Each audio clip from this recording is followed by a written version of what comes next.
হচ্ছে ঢাকার সাভারের পাশে ধামরাই একটা জায়গাতে আসছি। এর জায়গাটা হচ্ছে রূপনগর। রূপনগর। অনেক সুন্দর একটা জায়গা কিন্তু না? অনেক সুন্দর একটা জায়গা। এখানে আসছি, যদিও জায়গাটা খুব সুন্দরভাবে আপনাদেরকে দেখাতে পারতেছি না কারণ সন্ধ্যা হয়ে গেছে। তবে আমাদের সাথে আজকে আমার পরিচিত এক বড় ভাই, তার নাম হচ্ছে চারু। উনি হচ্ছে আমার, জানতাম না যে উনি অফিস কলিগ, কিন্তু ওনার সাথে দেখা হয়ে খুবই ভালো লাগলো। যাক, শুভ সন্ধ্যা সবাইকে। আসলে এটা হলো আমরা একটা গেট টুগেদার হলো আর কি, আজকের প্রথম।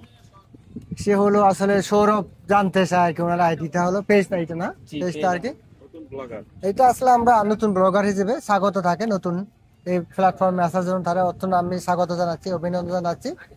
তো আশা করি ওনার যে যে অ্যাক্টিভ মানসিকতা আছে, আশা করি হয়তো ফিউচারে ভালো করবে।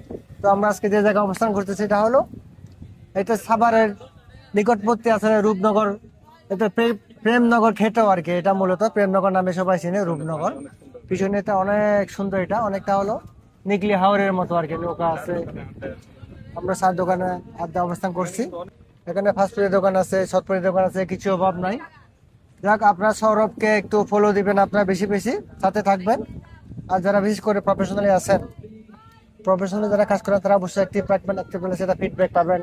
এবং আমার থেকে পাবেন, আমার তো চারু মিডিয়া, আমার নিজের পেজ থাকে চারু মিডিয়া।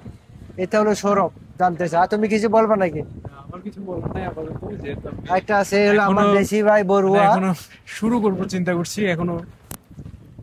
না আসলে এই যে আমি বলি, এখানে কিন্তু অনেক সুন্দর একটা প্রকৃতি, প্রচুর বাতাস, আজকের পরিবেশটাই কিন্তু অন্যরকম নাকি? হ্যাঁ, তা তো অবশ্যই। এখন কিন্তু সুন্দর গরম একটা নাই, পরিবেশ, কোনো গরম নেই। ঝিরি ঝিরি বৃষ্টি, তার মধ্যে অনেক বাতাস। এর মধ্যে আপনার কেমন লাগতেছে? আপনার না, expression? অবশ্যই অবশ্যই আমার এক্সপ্রেশন বলতে গেলে ভালোই লাগছে। এটা নিয়ে দ্বিমত পোষণ করার কিছু নাই। আমার ঠিক আছে, আসলে বিকেল বেলার আড্ডায় যদি এরকম বাতাস থাকে, আর চিটাগাংয়ের ভাষায় বলেন না। আর যেরকম চায়ের সাথে যদি আড্ডাটা হয়, যদিও চা শেষ, কাপ শেষ করে ফেলেছে, এখন আমাদের আড্ডাটাও শেষ, আমাদের না, এখন চলে যেতে হবে। যদি বলি সৌরভ ভাইয়ের সাথে, ভাই আপনি আপনার রাজশাহীর ভাষায় কমিউনিকেট করেন, আর আমি আমার চট্টগ্রামের ভাষায় করি। হ্যাঁ। আমরা প্রথমে চট্টগ্রামের ভাষা শুনবো, দেখি চট্টগ্রামের ভাষায় তারা আমি এত সুন্দর একটা জায়গায় আসছি এটা তারা কিভাবে বলবে। চট্টগ্রামের ভাষা আমি একটা সুন্দর জায়গা, গমকে জায়গা দেখছি, শান্তিলার বাতাস। বালা জায়গা আছি, খুব সুন্দর পরিবেশ জিয়ান। ওনারা যারা নাও দেখুন, ওনারা এটা আইতার কত না সুন্দর পরিবেশ জিয়ান, আমার কাছে খুব ভালো লাগিল। তো ওনারা শুন, এবারে তুই হ কিছু। আমি আর কি হই, আমার মনের হতো সারু ভাই হয়ে ফেলাই, আর কলিগ মানুষ, বস মানুষ হয়ে ফেলাই, আর কিছু ফোন নাই। কেমন লাগছে? অবশ্যই ভালো লাগে।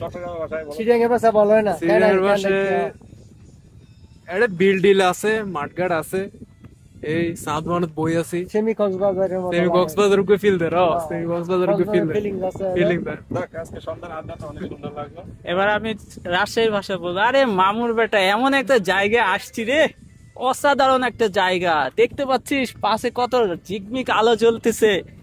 তোরা যদি আসতি, আমনি আসতি মামুর বেটা, তোরা তো মিস করলি রে মামুর বেটা।